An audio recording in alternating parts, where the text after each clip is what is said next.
Norms. Hello, hi, नमस्ते, welcome back to my channel again.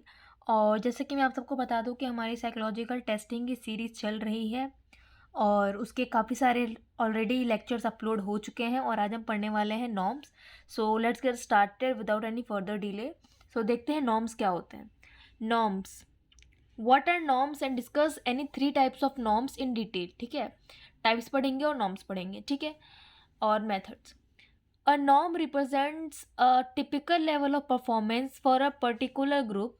ठीक है, a raw score on any psychological test alone is meaningless unless we have additional interpretive data. Norm की बात करें तो देखो, ये एक टिपिकल लेवल ऑफ परफॉर्मेंस है। ठीक है, एक ग्रुप के लिए एक टिपिकल लेवल ऑफ परफॉर्मेंस को ये दर्शाता है।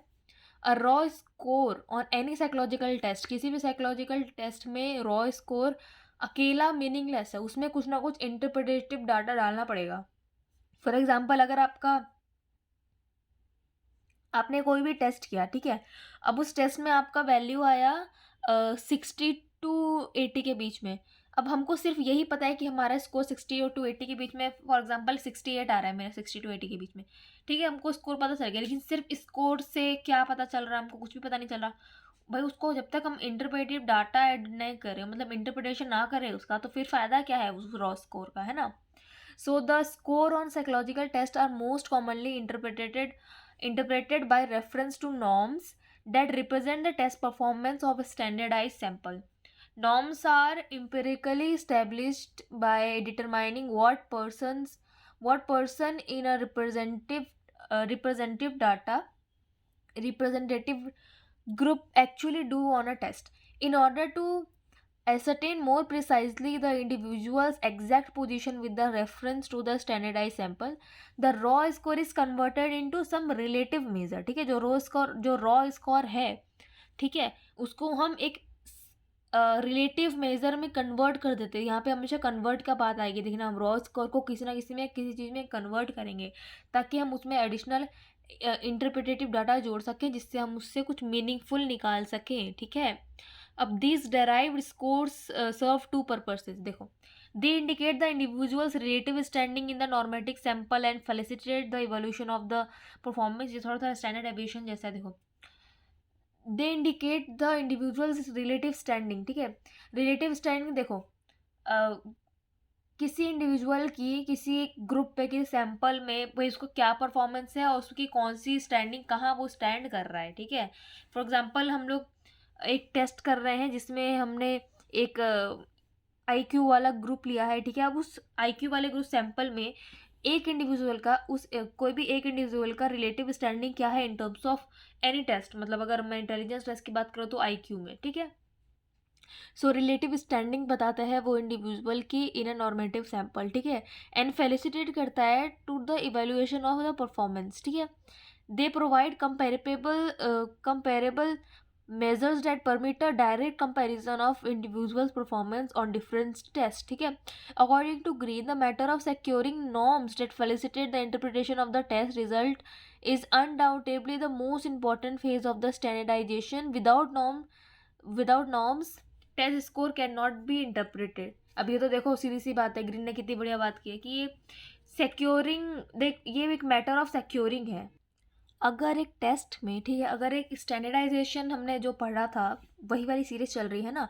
सो स्टैंडर्डाइजेशन मतलब जब हम टेस्ट को स्टैंडर्डाइज करते हैं तो उसमें लास्ट, और मतलब लास्ट क्या, बहुत इंपॉर्टेंट फेज है नॉर्म्स करना। क्योंकि अगर किसी टेस्ट में नॉर्म्स नहीं होंगे, ठीक है, नॉर्म टेस्ट स्कोर्स लाइक नहीं इंटरप्रेट करेंगे, तो फिर मतलब क्या है, हमको ये पता चल गया कि ठीक है, मेरा अग्रेशन या कोई भी टेस्ट, ठीक है, मेरे में ये क्वालिटी 50% है, या मेरे में मेरा अग्रेशन स्कोर इतना है, मेरा इंटेलिजेंस स्कोर 90 आ रहा है, मेरा इमोशनल या वेलबींग लाइक हाई, मतलब कुछ आ रहा है। ठीक है, स्पेसिफिक नंबर स्कोर्स, लेकिन जब तक हम उसको इंटरप्रेट नहीं करेंगे, नॉर्म टेबल में नहीं देखेंगे, तो फिर उसका मतलब क्या, हम इंटरप्रेट ही नहीं कर सकते कि हाई है कि लो है, अच्छा है कि बुरा है। ठीक है, so the matter of securing norms that facilitate the interpretation of the test result is undoubtedly the most important phase of standardization. Without norm, test scores cannot be interpreted. Types of norms देख लेते हैं, कितने type के norms होते हैं। 2 type के होते हैं फंडामेंटली। ठीक है, development norms and with in the group norms, ठीक है, with in group norms and development norm. Development norms क्या होते हैं? These type of norms generally indicate the normal development path of the individual has progressed. They are very helpful for descriptive purpose, but they are not compatible to precise statistical treatment. The types of development norms are mental age norms, grade equivalent norms, ordinal scale, ठीक है। तो ordinal scale norm, mental age norm and grade, ठीक है। तो grade norms, age norm, grade norm और ordinal norm, ठीक है। सो development norms की क्या बात हो रही है कि डेवलपमेंट नॉर्म्स क्या इंडिकेट करता है, लाइक इंडिविजुअल ने कितना प्रोग्रेस किया है अपने पाथ में, ठीक है, कितना उसका विकास हुआ है, ठीक है। और ये एक डिस्क्रिप्टिव पर्पस दिखाता है, लेकिन ये स्टैटिस्टिकल ट्रीटमेंट के लिए उतना कंपेटेबल नहीं है क्योंकि डिस्क्रिप्टिव है पर्पस से ज़्यादा, ठीक है। सो ये दर्शाता है कि इंडिविजुअल ने कितना प्रोग्रेस किया है, चाहे वो ग्रेड नॉर्म उसके टाइप्स हो गए, मेंटल एज हो गए या ऑर्डर स्केल नॉर्म्स हो गए, ठीक है। विद इन ग्रुप नॉर्म्स क्या होता है? Such type of norms helps in comparing the individual performance with the most nearly comparable standardized group's performance. Within group norms have a uniform and clearly defined quantitative meaning and can be appropriately employed in the most types of statistical analysis, ठीक है। इसमें क्या बता रहा है? जो इस type के नॉर्म्स होते हैं, जो विद इन ग्रुप नॉर्म्स है, ठीक है, तो इस टाइप के नॉर्म्स होते हैं वो कंपेयरिंग द इंडिविजुअल परफॉर्मेंस, देखो ये डेवलपमेंट को दर्शाते हैं कि भाई उन्होंने कितना प्रोग्रेस किया है, लेकिन ये कंपेयर करता है, ठीक है, compare the individual performance with the most nearly comparable standardize group performance. जो सबसे ज़्यादा पास में जो स्टैंडर्डाइज ग्रुप परफॉर्मेंस हो रखा है ना, उससे एक इंडिविजुअल के परफॉर्मेंस को कंपेयर किया जाता है। तो विद इन ग्रुप नॉर्म्स है, ग्रुप का नाम आ गया, तो ये तो लाइक कॉमन सेंस, ठीक है। With in group norms have a uniform and clearly defined quantitative meaning and can be appropriately employed in most of the type of statistical analysis. पहले मैं स्टैटिस्टिकल में नहीं डाल सकते थे क्योंकि वो डिस्क्रिप्टिव है, लेकिन ये अप्रोप्रिएट है फॉर स्टैटिस्टिकल एनालिसिस, ठीक है। परसेंटाइल नॉर्म्स देख लेते हैं। परसेंटाइल नॉर्म्स क्या होता है? Percentile scores represent the percentage of a person in a standardized sample who fall below a given raw score. They indicate an individual's relative position in the standardized sample. ये क्या दिखाता है? Percentile score, percentile norms क्या दिखाता है कि एक individual का पोजीशन क्या है एक स्टैंडर्डाइज सैंपल में, ठीक है, in a test. Percentile norm is used to compare the category, group, age of an individual. It is also used to compare scores of different distributions. Therefore these norms are very useful in comparative analysis, ठीक है। इसलिए like ये different distribution of score में like ये compare करने के लिए use होता है, like different categories of group age of an individual. So ये काफ़ी यूजफुल माना जाता है इन कंपेरेटिव एनालिसिस, ठीक है। Under the standard calculation of any scores of a test is determined by the fraction, quartile, percentile, ये सब हमने सेकेंड ईयर में स्टैटिस्टिक्स में पढ़ा हुआ है, ठीक है। Also calculates the percentage that is below the score. This is the percentile value of a particular person, ठीक है। ये लाइक जो परसेंटेज जो स्कोर की बिलो भी होता है ना परसेंटेज, उसको भी कैलकुलेट करने में हेल्प करता है। और like this is the percentile value of a particular person, ठीक है।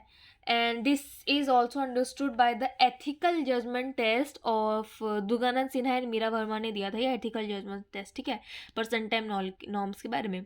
In the case of percentile the counting begin from the bottom, so lower the percentile poor the standard ranking. जितना नीचे percentile होगा, simple सी बात है, rank भी उतना poor होगा, स्टैंडिंग भी उतनी पुअर होगी।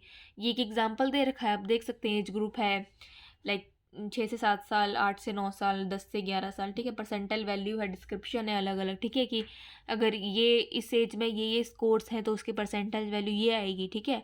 और इसका डिस्क्रिप्शन मतलब इंटरप्रिटेशन ये देखिए यहाँ पे दे रखा है, ठीक है।